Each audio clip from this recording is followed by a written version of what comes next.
السلام علیکم ناظرین، میں ہوں عثمان خٹک اور آپ دیکھ رہے ہیں میرا یوٹیوب چینل۔ ناظرین، سینئر صحافی ایاز میر کی بہو سارہ کے قتل ہونے کی تفصیلات اب تک جو ہیں وہ آپ کے ساتھ شیئر کر رہا ہوں۔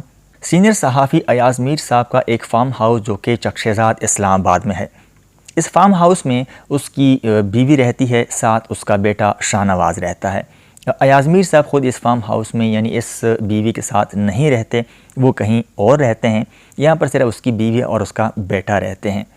گزشتہ روز سینئر صحافی ایاز میر صاحب کے بیٹے شاہ نواز کی بیوی دبئی سے واپس آئی، جو دبئی میں جاب کر رہی ہے، جس کا نام سارہ ہے۔ رات کے وقت دونوں میاں بیوی کے درمیان کسی بات پہ تلخ کلامی ہوتی ہے اور رات کے وقت ہی ان کے بیچ میں لڑائی چھڑ جاتی ہے۔ کل تک کی انفارمیشن کے مطابق یہ سارا واقعہ یعنی قتل رات میں ہوا، لیکن یہ صبح 9 سے 10 کے وقت کے درمیان ہوا۔ ایک پڑوسی نے چک شہزاد روڈ پہ گشت کرنے والی پولیس کو یہ خبر دی کہ میرے پڑوس میں چیخو پکار کی آوازیں آ رہی ہیں اور یہ کافی دیر سے ہے، لیکن ابھی یہ فی الحال آوازیں نہیں آ رہی اور خاموشی چھائی ہے۔ تو پولیس ان کے کہنے پہ ایاز میر صاحب کے فارم ہاؤس جاتی ہے اور دروازہ نہ کھولنے کی صورت میں وہ دیوار پلانگ کے داخل ہوتی ہے، تو وہ ایاز میر صاحب کے بیٹے شاہ نواز کو گرفتار کر لیتے ہیں۔ ہوا کچھ یوں کہ شاہ نواز جو کہ سینئر صحافی ایاز میر صاحب کے بیٹے ہیں، انہوں نے اپنی بیوی کو قتل کیا۔ ایکسرسائز کرنے والے ڈمبل اس کے سر پہ مارے اور یہ ایک بار نہیں مارا گیا بلکہ اس کے نشانات ریپیٹڈ ہیں، یہ ریپیٹڈلی بار بار یعنی مارا گیا، تو جس سے وہ لڑکی بے ہوش ہو گئی اور پھر اس کو وہاں سے گھسیٹ کے باتھ روم لے جایا گیا۔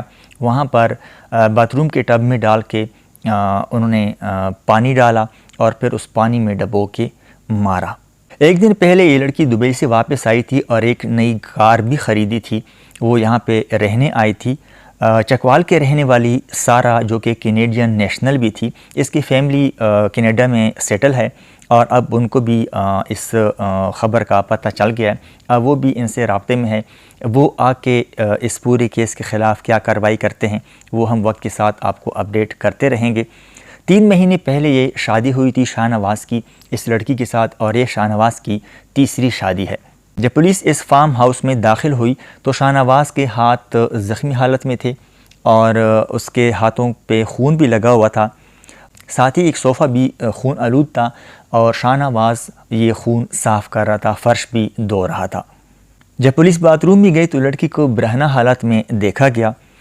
لڑکی نے کپڑے نہیں پہنے تھے اور کپڑے ویسے روم میں پڑے ہوئے تھے۔ اس کے بعد لڑکی کو پوسٹ مارٹم کے لیے لے جایا گیا اور شاہ نواز کو گرفتار کر لیا گیا۔ اس وقت لڑکی کے جسم کے نمونوں کو فرانزک رپورٹ کے لیے بھیج دیا گیا ہے اور شاہ نواز نے قتل کا اعتراف کیا ہے۔ ابھی تک قتل کی وجہ سامنے نہ آ سکی کہ قتل کیوں کیا گیا، اس کی وجہ کیا تھی جس کی وجہ سے اس نے اپنی بیوی کو قتل کیا۔ انتہائی ظلم کی بات ہے کہ آپ کسی چھوٹی سی بات پہ کسی کو قتل کر لیں۔ یہ کسی ایک شخص کی قتل کی بات نہیں ہے بلکہ یہ پورے انسانیت کے قتل کی زمرے میں آ جاتا ہے۔ ظاہر ہے جب شاہ نواز کو کورٹ میں پیش کیا جائے گا اور اس کے لیے جسمانی ریمانڈ لیا جائے گا تو تب ہی کچھ مزید اپڈیٹس آئیں گی اس حوالے سے کہ قتل کی خاص وجہ کیا ہے۔ پولیس کے مطابق واقعے کی تفتیش جاری ہے، جو بھی حقائق سامنے آئیں گے وہ ہم آپ سے ضرور شیئر کریں گے۔ کہتے ہیں کہ قانون سب کے لیے برابر ہے، یہ دنیا کا سب سے بڑا جھوٹ ہے۔ افلاطون کہتے ہیں کہ قانون مکڑی کا وہ جالا ہے جس میں کیڑے مکوڑے تو پھنستے ہیں مگر بڑے جانور اس کو پھاڑ کر نکل جاتے ہیں۔ میں اپنے تمام قانون نافذ کرنے والے اداروں سے اپیل کرتا ہوں کہ خدا را اس لڑکی کو انصاف ملنا چاہیے۔ اگر آج سارہ ہے تو کل ہم میں سے بھی کوئی ہو سکتا ہے۔ سارہ کو جسٹس دینے کے لیے، سارہ کو انصاف دلانے کے لیے اپنی آواز ضرور اٹھائیں۔ اللہ تعالی ہم سب کو اپنی حفظ و امان میں رکھے۔ ہمارے چینل کو ضرور سبسکرائب کریں تاکہ آپ وہ جان سکیں جو جاننا ضروری ہے۔ اللہ حافظ۔